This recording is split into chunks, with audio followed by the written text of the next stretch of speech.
little experience that I want to tell you about. Well, you tell me, girl. Well, I had to excuse myself, of course, like always, to go to the restroom.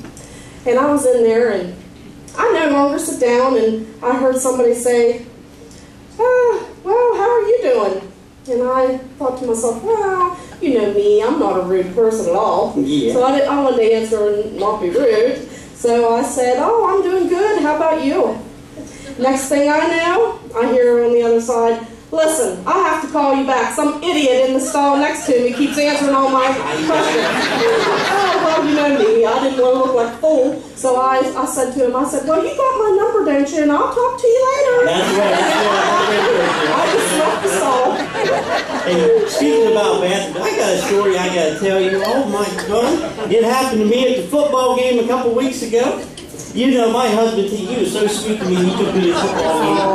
I just love to go to football games. Well, there we sat, and it was somewhere, I guess, around the 6th inning.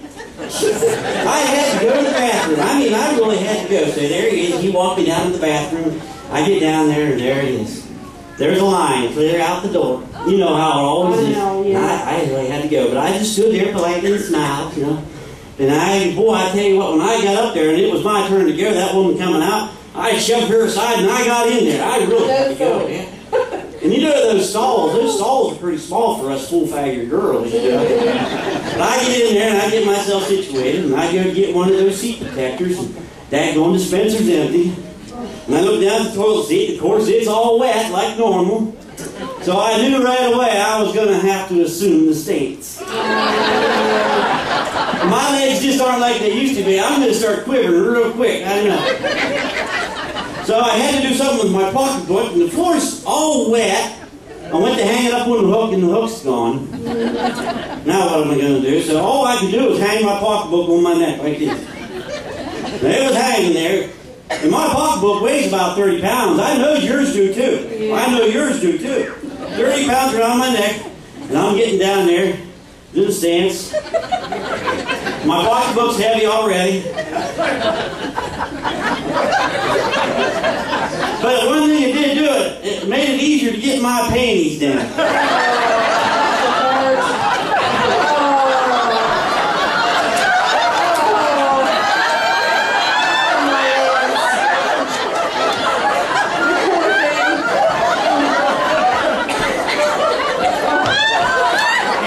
So there I stood. I'm just about in position. Gotta get myself balanced, and all of a sudden somebody came in the door. And I said, no, it's occupied! It's occupied! It was too late. She done hit me in the head.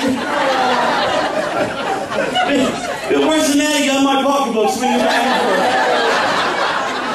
And the momentum of that pocketbook and the wet floor and my big old butt behind me, I was starting to fall. I was like a cat.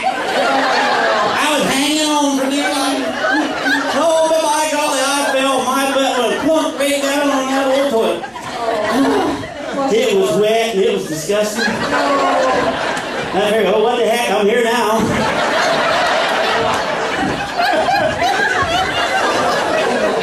Kind of felt good to sit down for a little bit. So I went and did my business. There I was. I tried to get up. My butt was stuck to the seat. I guess the force of my weight coming down on that wet seat made the greatest amount of suction that Eureka could ever come up with. I rolled to the left, and I rolled, and I couldn't get up. I got my pocketbook swinging, thinking that'd help me out.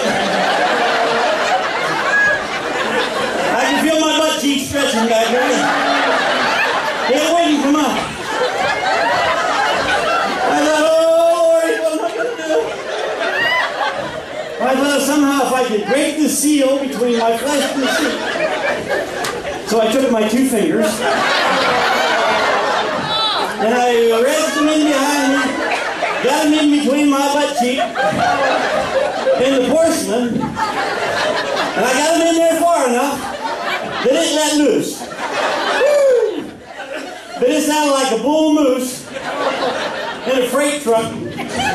Me. The little old me and said, honey, you okay? All I could muster was, yes. So now I'm up and I'm free, and I had to wait. I went for the paper. There's no paper. Well, finally, I tell you, I had to get out of there. What am I going to do? But like every good woman, I carry tissues. So I got to looking in my bag. Oh, that one has gum in it. That one has a booger in it.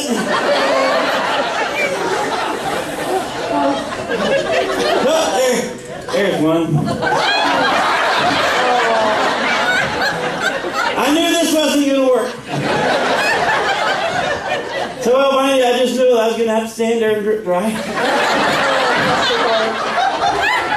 My legs were tired. I kept bouncing off the side of the stove. I didn't know what to do. So I figured, I got to get out of here somehow. So I mustered up as much dignity, as much pride as I could. And I opened the door, and I waddled out. I got to the sink and said, no way. One is already wet. I'm not going to worry about wetting the other one.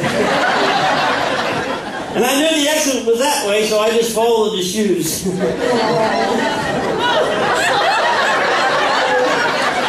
I get outside the door, and there stood my husband. I couldn't see his face, but I could tell because that was his ugly brown shoes. And he had the nerve to say, honey, where have you been? And why is your pocketbook hanging around your neck? I wanted to stand up and hit him so bad, but I couldn't. So I did all I could do. I flicked him. And that bent him over too, and we went arm in arm out of the stadium. Well, Ronnie, I gotta go. Oh my gosh. Doug Miller, Jamie Wesley, Louisiana Alabama.